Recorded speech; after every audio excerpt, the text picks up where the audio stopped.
atau untuk menjadi seorang sinden, apakah harus punya ritual-ritual khusus? Ada yang minta dipotongin hewan. Sekitar penonton itu diantar tuh kayak ada sosok gitu. Orang lain? Iya, ada monyet yang lagi ngerumunin gitu. Seorang sinden itu selalu pakai susu? Ada telur Jawa mentah. Kok telur Jawa? Iya, telur ayam Jawa. Kuntilanak, sosoknya cewek, cuman bajunya merah. Oh, jadi mungkin menghantam lu? Iya, tapi nggak kena aku. Dirimu pernah hilang di pantai selatan dan pernah mati suri.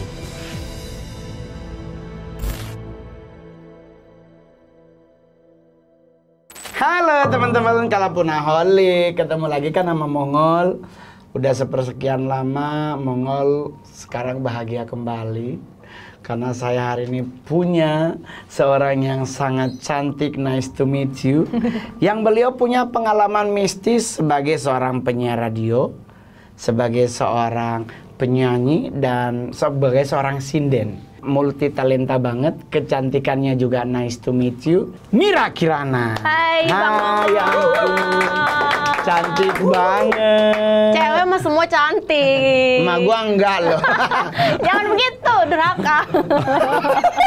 Enggak, ma gua enggak cantik kan karena memang udah tua kan. Oh, iya. Jadi kecantikannya udah redup. Berarti ntar kalau udah tua juga redup ya? Pastilah, melorot semua nih kulitnya.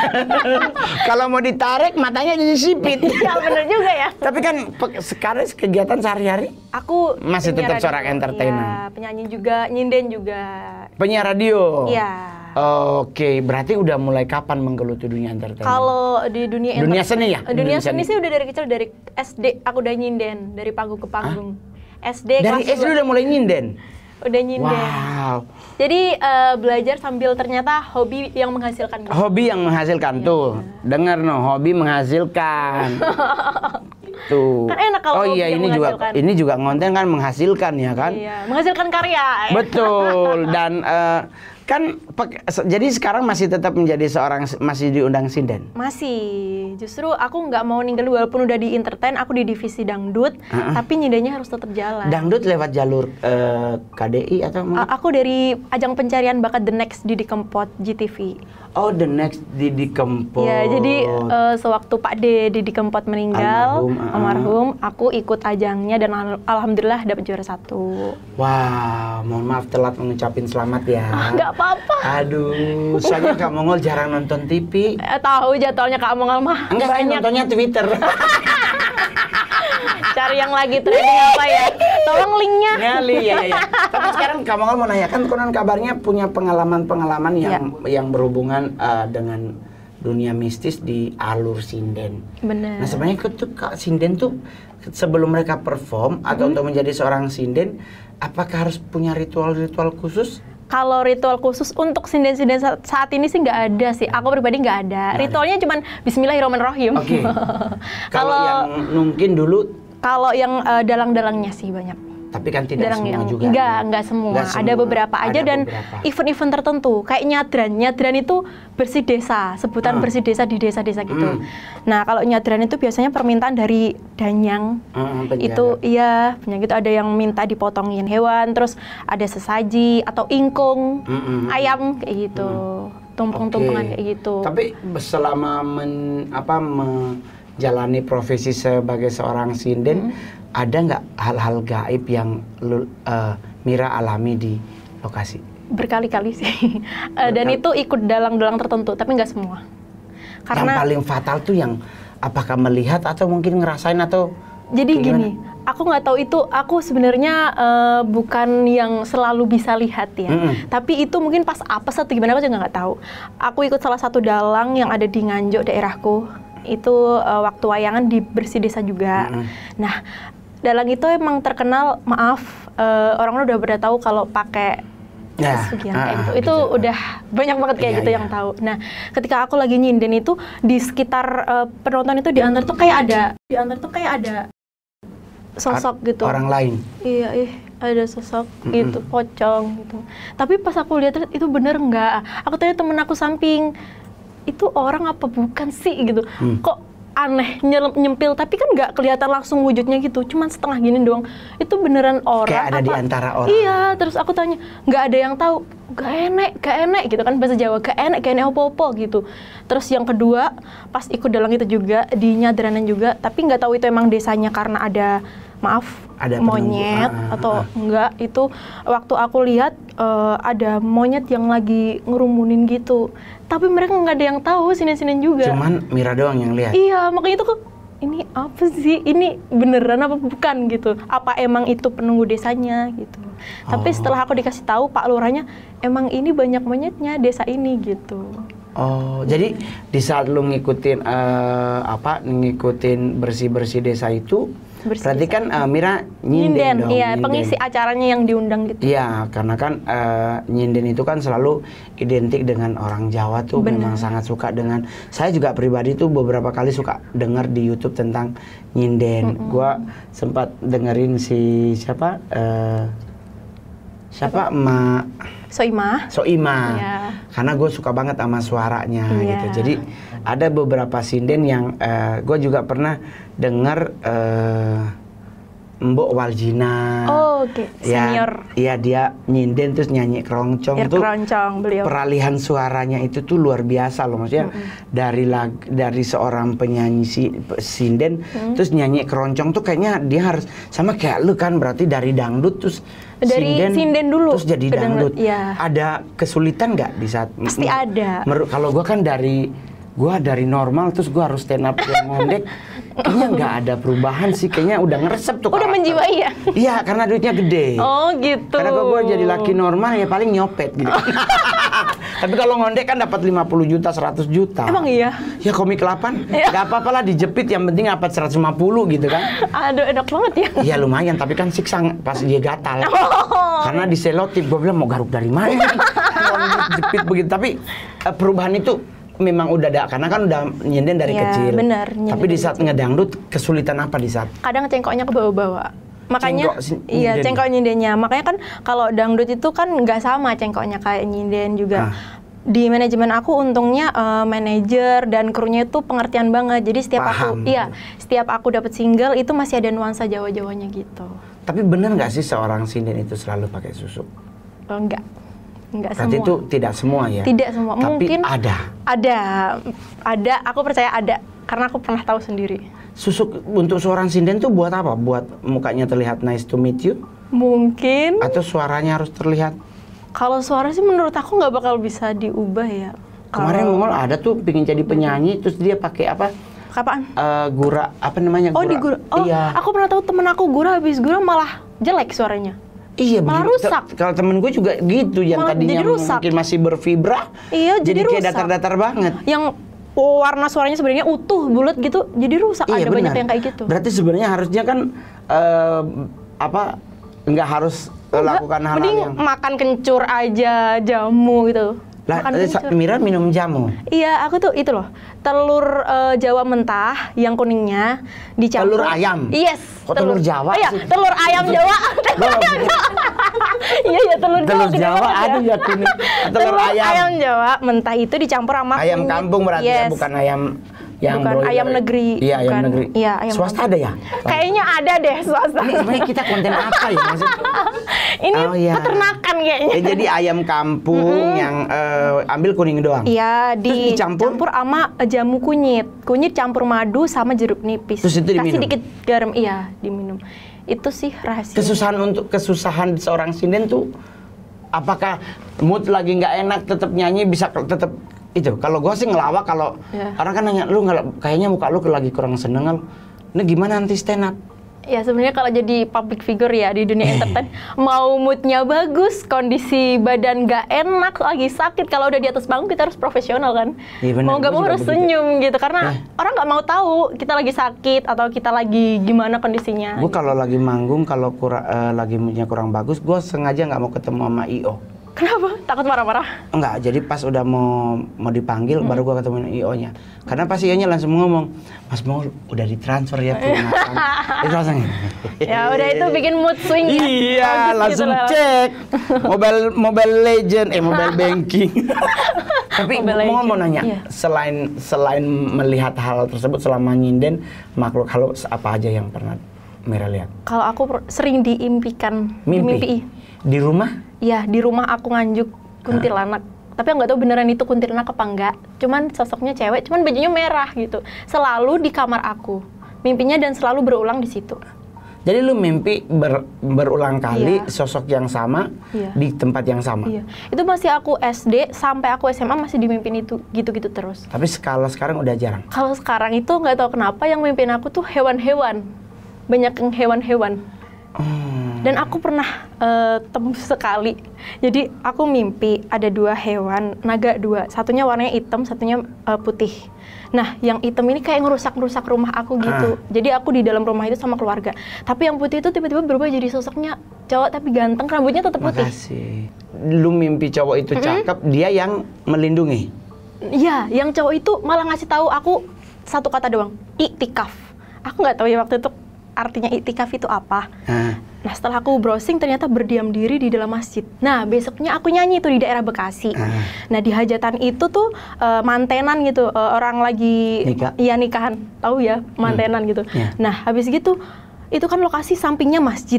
Nah, rumahnya di sini. Ini kuade. Kuade tuh Tahu. ya tahu kan? Tahu. Nah, kuadenya di sini, ini tenda-tendanya.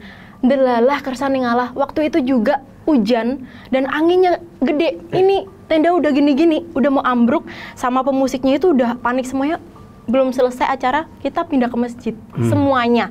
Dan itu lah, iktikaf di dalam masjid kan, berdiam diri di dalam masjid. Aku baru inget mimpi aku semalam, diingetin buat iktikaf itu.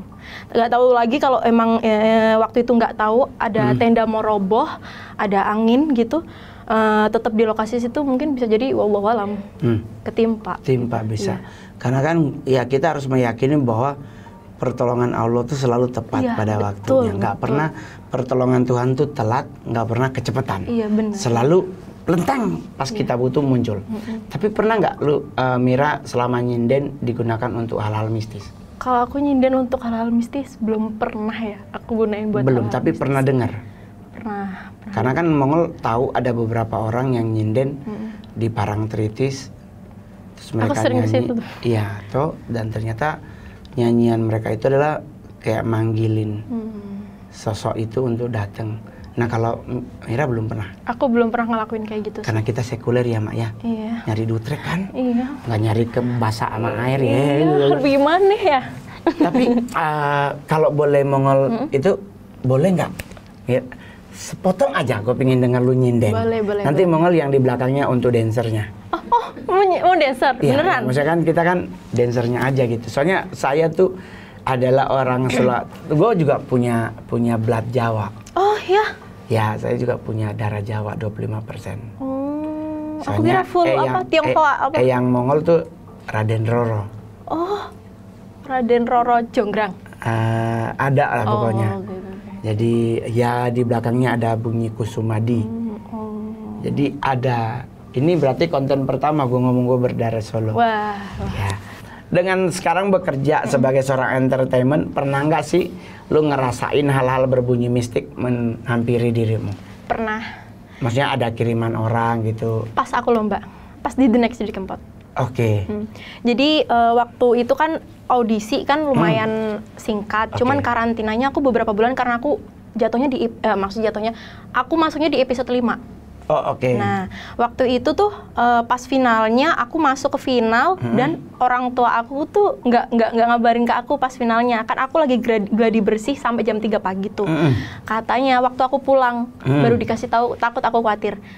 Apa foto-foto aku di rumah pada jatuh. Dibenerin nama ibu aku jatuh lagi. Iya. Terus ada ledakan di atas rumah.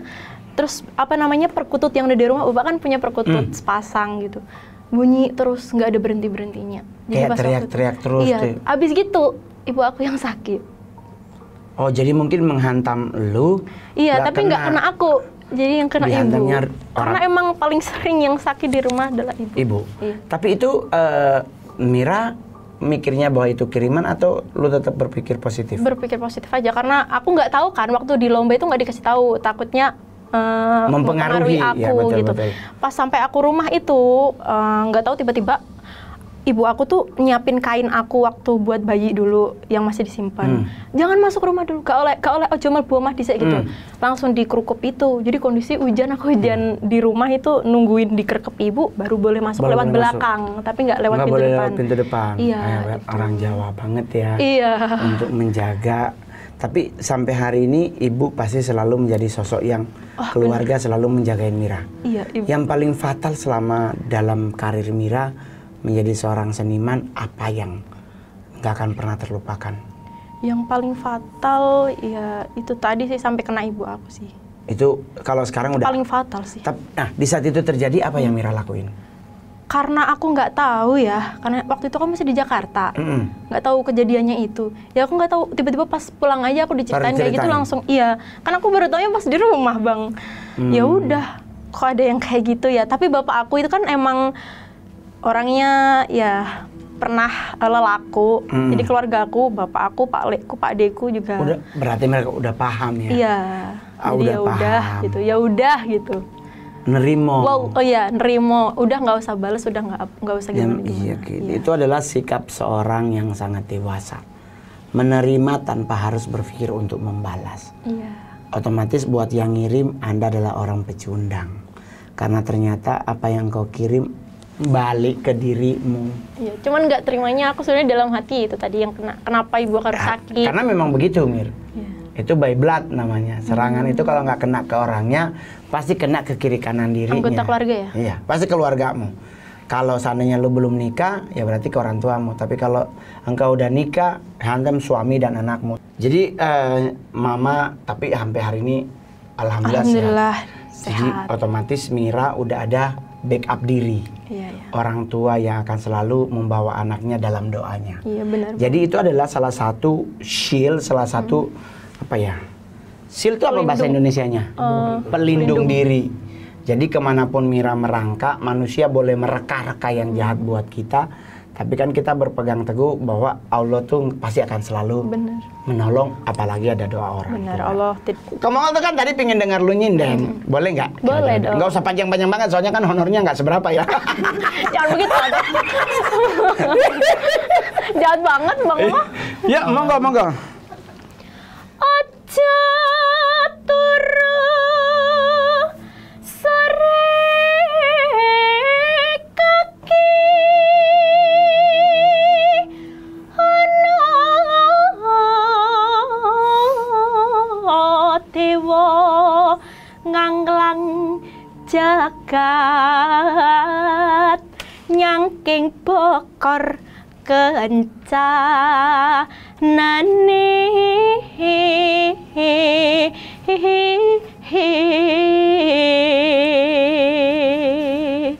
Jadi itu artinya jangan tidur sore-sore. Tepuk tangan dong. Ya. Kan ada dewa. Jangan turu. Aja turu sore-sore, mukanya dewa. Ya toh. Sore itu kan kita masuk maghrib, sholat maghrib, jangan turu. Lah ya. Tapi kan aku Kristen tetap tidur. Oh iya. Sekarang Mira udah nikah? Belum. Kayaknya berat jodoh atau enteng jodoh? Yang dekat sih ada, cuma emang belum pengen nikah. Emang usia sekarang berapa, Dek? 24. 24 tuh kenapa lu, Wan? Biasa bang orang ganteng. Wan ganteng? Ganteng. Oh, paling ganteng di sini ya. Cowok ya, cowok kan. Ya nggak apa-apa, karena kalau kita mencari muka ganteng, banyakan sekarang ngondek. Jangan jujur-jujur tahu. Jadi Mira kalau dapat jodoh, maksudnya dapat cowok yang deketin Mira, kamu sih cuman ajak ke salon aja. Kenapa? Kalau seandainya pokoknya lu ke salon ngeblow apa semua mani-pedi lakuin. Kalau cowoknya diem, putusin. Kenapa? Kok dia? Cowok normal itu nggak tahan 30 menit di salon. Tapi kalau dia sampai sejam dia ada di situ, mau ya. selevel kita, Bunda. Ilmu baru nih, oke deh. Iya dong. Ntar buat aku patokannya Iya, buat cari cowok. apalagi pas lu udah selesai cantik terus keluar terus dia bilang, yang alisnya kurang cuing, putusin. Nggak ada laki bener, laki normal tahu alis cuing. Iya, oke. Pasti belok juga. Tapi kan lagi musim. Ini dari pakarnya langsung Iya, nasihat. lagi musim. Sekarang bahkan kemarin ada katanya novel Suamiku Ngondek judulnya. Ya Allah. Udah jadi suami. Tapi kalau nyari jodoh, nyari yang seperti apa? Apa seperti Wawan, Mongol atau seperti apa gitu? Ya Allah, aku sih sedikasihnya Allah, tapi pengennya sih doanya sih ya sesama orang Jawa. Oh, nyarinya sesama orang Jawa ya, biarkan Yang- budaya, Ya. culture-nya sama ya. Kalau seandainya dapetnya ternyata bukan orang Jawa, Ya udah disyukurin aja. Kan aku doanya orang Jawa tapi sama Allah dikasih bukan Jawa, ya udah terima. Nggak apa-apa. Mau bagaimana? Kan sama aja semua suku ya kan? iya sama ya sama. Jadi tinggal tanggung jawabnya. Iya. Tapi kalau seandainya lo diperhadapkan dengan kondisi bahwa ternyata jodohmu selalu hilang di saat yang sangat krusial, itu apa tanggapan lo? Jodoh kok bisa hilang di saat krusial sih bang? Ya ngapain dipertahanin ya? Kayak yang lain aja. Cakep! Cari yang Ini lain, adalah The Princess Warrior. Kalau nggak guna ngapain dipertahanin? Iya. Ya dong. Tapi syaratnya nyari pacar tuh yang harus dia tinggi, mapan, atau lebih cari yang smooth gitu? Yang penting sih seiman ya. Seiman? Seiman. Oke. Kerja lah yang penting ada. Kerja, ya betul ya. Iya. Hidup tanpa kerja nggak bisa dapat duit, nggak bisa makan dong. Betul, betul. Tapi ternyata kan dirimu pernah hilang di pantai selatan dan pernah mati suri. Ibu Ibu aku sendiri. Berapa lama mama hilang di pantai selatan? Itu waktu belum nikah, jadi masih umur 20-an. Kan beliau itu kan kerja di pabrik dulu, Oke. mainnya masih di Jawa Tengah, kan Oke. aslinya Klaten. Oke. Nah, main sama teman-temannya 3 orang. Mm-mm. Padahal kan katanya kalau hilang di Pantai Selatan, katanya itu kan yang pakai baju hijau kayak gitu. Ibu aku padahal pakai baju biru loh. Nah, itu sama temennya cewek-cewek 3. Nah, hilang itu beberapa hari, ada kurang lebih 3 hari katanya. Nah, ibu aku itu bilangnya waktu itu di zaman itu ada cowok laki-laki yang ngajak dia naik mobil. Ya kan pada waktu itu mobil kan ya masih jarang banget. Masih dikit ya, Iya, mobil. yang punya paling ya orang-orang Priai. yang- Iya. Habis gitu ibu yang mau aja, mungkin karena ketilep gitu ya. Nggak tahu kena hasutan alam sana mungkin. Mhm. Ibu mau aja diajak. Katanya itu diajak di rumah yang gede, semuanya emas, dan masuk di situ isinya kayak ada yang banyak banget cewek-cewek cantik gitu. Sebenarnya ibu ditawarin makan, ditawarin di sini neng kenain deh, kayak gitu-gitu. Terus habis gitu tahu ada orang cantik banget katanya. Terus ibuku kan nggak mau disuruh di situ, katanya ada yang manggil. Nah, akhirnya pergilah dari situ, tapi lewatnya jalanannya tuh banyak belingnya. Pulang, jadi perjalanan pulang dia buat kembali lagi tuh banyak beling. Nah, bisanya diketemukan tuh sama orang situ. Jadi ditemuin udah tergeletak gitu di pinggir air. Waduh. Ya. Jadi itu pengalaman mama ya. Iya, sampai namanya diubah. Nama pertama adalah Rupiaten.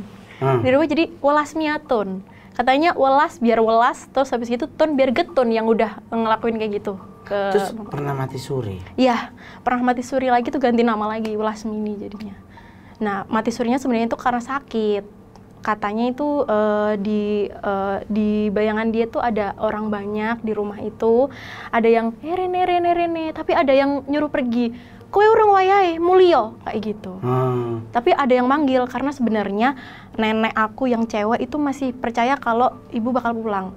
Iki urang wayahe welas apa lungo, iki cek iso balik gitu. Padahal itu kondisi udah di kafan, udah dilayatin orang banyak gitu, tinggal dikubur aja, tinggal diberangkatin. Tapi delala kersane ngalah, emang belum waktunya meninggal kali ya. Bangun lagi. Kabur nggak tuh orang-orang di situ? Ya kaget, tapi ya nggak kabur juga ya, kaget aja katanya gitu. Ya iyalah orang. Karena aku belum lahir. Udah mulai dikafanin, Mak. Iya, tiba-tiba ada pocongan tangi ngono ae. Berarti mama masih muda ya? Kelahiran 1965. Kenapa? Ibu aku tuh sering dapat gangguan kayak gitu. Dari masa mudanya aja udah kayak gitu. Sampai sekarang? Iya kan, selalu kalau ada apa-apa yang sakit, Mama? iya duluan mama. Nggak apa-apa, karena berarti mak lu adalah warriornya. Warrior rumah tuh mama. Oh gitu ya. Jadi otomatis siapa yang menjadi prajurit, dia yang akan dihantam. Tapi kasihan. Tapi nggak apa-apa, mamamu tetap kuat. Ada nenek buyutmu yang jagain. Gitu. Keluargamu juga bukan keluarga yang biasa-biasa aja. Mereka juga keluarga yang mumpuni dalam banyak ilmu. Leluhurmu juga hebat. Leluhurmu juga sangat bersahaja. Sederhana, biasa aja, tapi keren. Daripada banyak yang keren tapi ternyata nothing. Mendingan bersahaja, sederhana dan bersahaja. Itu lu. Nah, oleh sebab itu mungkin banyak hal yang lu alami dalam hidup lu yang gak masuk di akal, tetapi itu terjadi. Dan lu syukuri aja. Yang perlu lu pertahankan adalah mama. Kalau bisa jangan sampai ambruk. Iya. Caranya adalah diri lu sekali-sekali sholat bareng sama mama. Ya gimana, aku di Jakarta. Ya kalau mulai. Oh iya, nek mulai, benar. Ya kalau pulang kan pahit 3 hari, sehari 3 hari. Ya selama 3 hari sama mama sholat Ajak bareng. jamaah gitu ya. Iya, berdua aja. Oh berdua, Kalau nggak sama seandainya, kalau bapak kan bisa, bapak jadi imam. Iya. Jadi lu berdua. Karena dalam hidup dirimu yang sangat dominan itu ibu. Bener banget. Tapi ibu lu udah lebih dari 3 kali jatuhnya berat. Iya. Tetapi tetap mak lu bangun loh. Iya. Sampai hari ini. Iya. Jadi tiang, kalau bahasa kerennya tuh tiang doa hidupmu, hidup Mira tuh adalah mama. Masalah jodoh, kamu cuma mau bilang satu. Kadang milih boleh, tapi kalau terlalu pemilih bodoh namanya. Karena kadang orang itu udah terbaik, tapi karena kita terlalu banyak memilih dan berharap sesuatu yang sempurna, akhirnya kita yang ketinggalan. Iya benar. Usiamu udah 24 tahun, masih 2 tahun lagi lu kalau terlalu milih. Iya benar. Tapi kalau lu melepaskan tidak terlalu milih, tahun depan lu udah bisa nikah. Amin, amin, amin. Ya, cari suami yang bertanggung jawab. Karena kalau bertanggung jawab berarti dia deket sama Tuhan, dia deket sama keluarga, dan dia bisa menerima dirimu. Iya benar. Nah yang paling dicari itu sarjana nggak usah. Banyak sarjana juga nganggur, tapi tidak semua sarjana. Benar. Terus yang paling terakhir dari Kamongol, kan lu punya pengalaman mistik dengan keris. Iya. Kisah apa itu buat keluarga om kamu meninggal? Nah, ini dari almarhum Mbah Kung. Oke. Ibunya bapak. Bapaknya Bapaknya ibu. ibu, ya. Iya. Jadi beliau itu emang ibu aku sering ceritakan. Karena di masa hidupnya itu kan Mira belum lahir. Mbah Kung itu dulu emang suka dimintain tolong buat ngumbah keris, nyuci keris tiap suro kayak gitu. Tapi beliau juga pengajar ngaji. Ya, ngajarin ngaji gitu juga. Nah, di suatu saat beliau meninggal, keris itu tuh kan kalau ibu bilang keris itu nggak bisa dibiarin. Maksudnya nggak bisa sembarangan orang mau bawa. Iya. Keris itu akan milik tuannya sendiri. Betul. Gitu. Nah, ibu aku itu waktu itu sebenarnya itu keris pengen ikut ibu, tapi ibu nggak mau karena satu ibu cewek, kedua takut ntar anakku kuat nggak, keluarga aku kuat, ngapain? Ibu itu paling nggak suka kalau mainan kayak gitu sebenarnya. Nah adiknya ibu itu yang pengen banget bawa itu keris. Nah akhirnya disimpan lah di rumahnya, tapi nggak kuat keluarganya. Anaknya yang nomor 1 cewek meninggal, tapi meninggalnya tuh ya kayak kalau di medis ya sakit gitu, tapi lama nggak sebut-sebut akhirnya meninggal. Terus yang kedua bulekku, jadi mantan istrinya Pak Lekku. Nah beliau itu sampai pernah aku ke Solo lihat sendiri di mata kepala aku tuh glusur-glusur kayak ular gitu bang, sampai melet-melet, dan tiap dia mau kayak gitu kayak kerasukan, emang kerasukan sih, sambil bilang gini, Mbah Manto arep mateni aku. Mbah Manto itu nama Manto Sentono, nama Mbah Konggo. Nah Mbah Manto arep mateni aku, Mbah Manto arep mateni aku. Lah ibu bilang gak mungkin, bapakku ora mungkin kayak ngono. Nah habis gitu tiap mau drusur-drusur kayak gitu selalu muntah dulu, terus matanya tuh kayak ke atas gitu. Aku lihat sendiri mendelik gitu. gitu ya? Iya, tapi pada akhirnya keluarga Pak Lekku itu hancur, akan cerai. Terus keris itu ada di mana? Di Labuh. Jadi di Labuh nggak boleh ada yang pegang itu semua. Di Labuh dikubur lagi di makamnya Mbah Kong. Ya. Masih ada? Masih, tapi tetap di Labuh di makamnya Mbah Kong. Nggak ada yang mencuri? Ya nggak tahu. Pokoknya udah tugasnya buat di Labuh aja, jangan ada di keluarga kita gitu. Tidak netis ke dirimu? Nggak tahu. Tapi mama mamanya Mira pernah cerita tentang keris itu? Pernah, ya itu diceritain. Tapi Mira bersaudara berapa orang? 2, aku sama kakak. Aku anak 2. Kakakmu? Cewek. Cewek juga? Iya. Oh, jadi kalian berdua cewek? Cewek. Tapi kan kalau perempuan megang keris? Ya, takutnya kan nggak kuat juga. Enggak juga dong. Tribuana Tunggadewi? Oh iya ya. Bukannya juga dia nyelip keris? Iya bener juga ya. Ya kan? Dia Pitaloka juga keris. Ada banyak perempuan, ratu kalinya juga megang kris. Kris kan hanya sebatas benda. Yang penting kita nggak nyembah kris kan everything Oh iya under benar. control. Itu kan kayak melestarikan Iya, aja sih sebenarnya iya kan, ya. Karena kan Itu kan culture, karya ya kan? Iya, culture kan itu budaya. Benar-benar. Budaya tidak membuat kita jauh dari Tuhan, kenapa kita harus takut? Benar. Ya. Tapi nggak ada masalah sih, cuman kan masalahnya adalah apa anakmu kayaknya. Nggak tahu ya. Hari ini pulang, punya duit cepet, punya duit gocap, Benar. Cepet itu berapa? 100.000. Oh, 100.000. Punya duit 50.000, punya duit 100.000. Nanti lu berdua mau arah pulang, akan ketemu orang yang minta-minta, berilah. Tapi jangan dua-duanya, hanya harus memberi antara 50.000 atau 100.000. Tahun depan lu pasti akan menuai. Amin, amin. Terima kasih, jangan lupa di subscribe, share, dan komen. Saya Mongol, bye-bye.